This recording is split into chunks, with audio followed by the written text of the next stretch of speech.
there are three kinds of wealth. There's life-changing wealth, or what is popularly known as FU money. That applies to you, as in like it frees you up to do whatever you want to. I can fly business class, go to the Michelin star, whatever I want to do. Like, you know, there is generational wealth, which is like I can do that and my kid can become a ballerina or something else, whatever. Not that ballerinas don't make money, but last I checked. Or fashion designers in my case. And then there's the third, which is like society-changing money, which is sort of stuff that Gates or Peter Thiel has. Okay, let me say a couple things. I think that the ability to say, look, for the rest of my life, this is the lifestyle, my family, I'd like my family to live with. Yeah. And I want to have enough financial resources to make sure that lifestyle is covered. I think that's a terrific goal, and many people, many clients who I engage with say this to us. And certainly, we're here.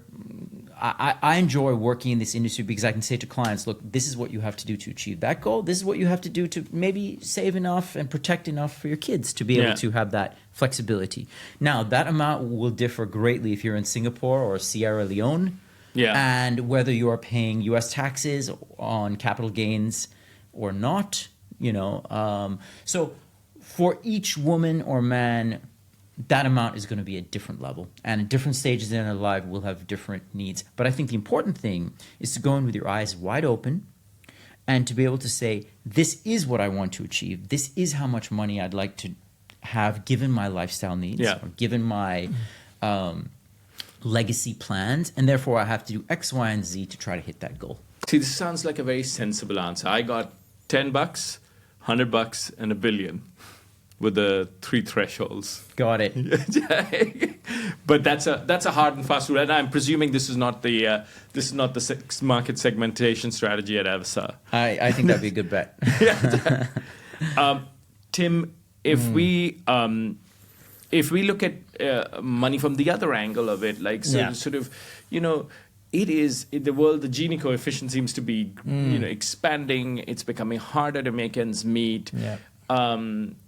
As you study the mass end of the market, what's the point at which people feel like, what are the, like, I was half joking with Zal about this as sort of like the high water mark, but like, where do we go from where you're like, people are feeling, okay, I'm financially all right. Where do they start feeling comfortable? What are the sort of phases at which they sort of said, I'm okay, I can retire? What are those benchmarks that you want to make sure that you are hitting? Well, I think for Singapore, a lot of people in their 20s now talk about having 100,000 by 30, right? And like certain benchmarks. But even is this the FIRE community? No, I think just generally when you're young, because you start out and you don't earn much money by the time you're 30. But even talking about having $1 million by retirement, and that's not, people are just saying, oh, can I retire with that? And so I think there's a lot of maybe worry about the cost of living, housing, and just pricing, just generally. But I want to just press there for a second, and again, and also widen the aperture. Singapore's super interesting. We're here. I've heard it's termed CPF millionaires. Where you sort of start off early enough, you can in fact start investing for your kids, and then you can set them up to be a CPF millionaire. Is that a thing, or there's a lot of takes was I half asleep in my TikTok stream and saw you? I think there's a lot of takes. There's a lot of takes on how you should allocate. So I think it's more about allocating properly and responsibly your asset allocation in your 20s and 30s as you scale your income. What are three common mistakes that you see people make at the top end of the pyramid in terms of investing mistakes? Okay, I think we talked about a really non-obvious one. I thought it was interesting about risk appetite. I'd say three, Aman. The first two are on risk appetite and on people being on either extreme of that spectrum. Yeah. So the first is, I've made my money, I just want to protect it. Let's be very conservative. Yeah.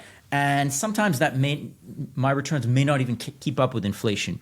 So that's a big mistake in my mind, right? Because although that's a natural instinct, to become too conservative, you're really hindering the growth of your money, especially if there's an inflationary environment in which you're existing.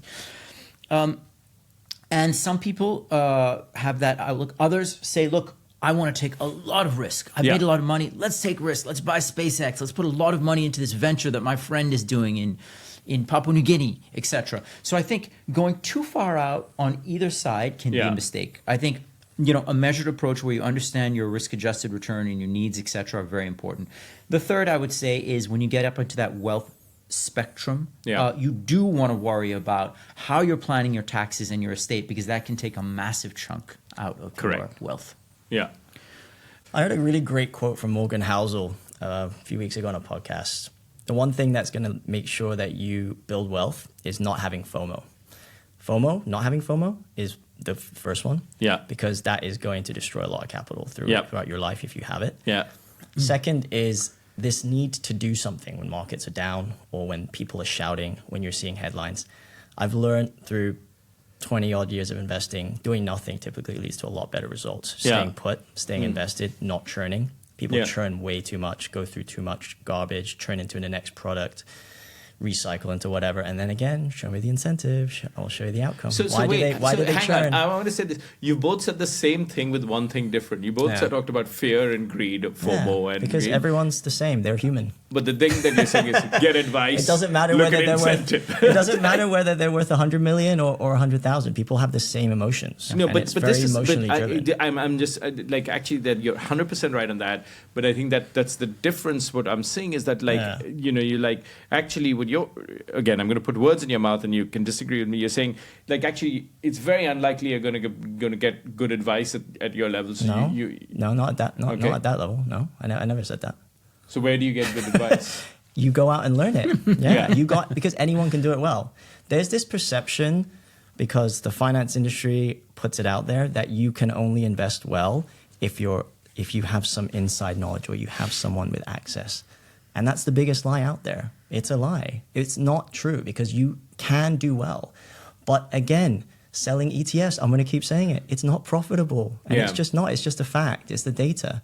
So I'm just telling you out there that it's more about, that's how I've come to realize, and I want that message to get out there to more people, that you can do well. You just have to control your emotions. You have to keep it simple. You have to be consistent. You have to be disciplined.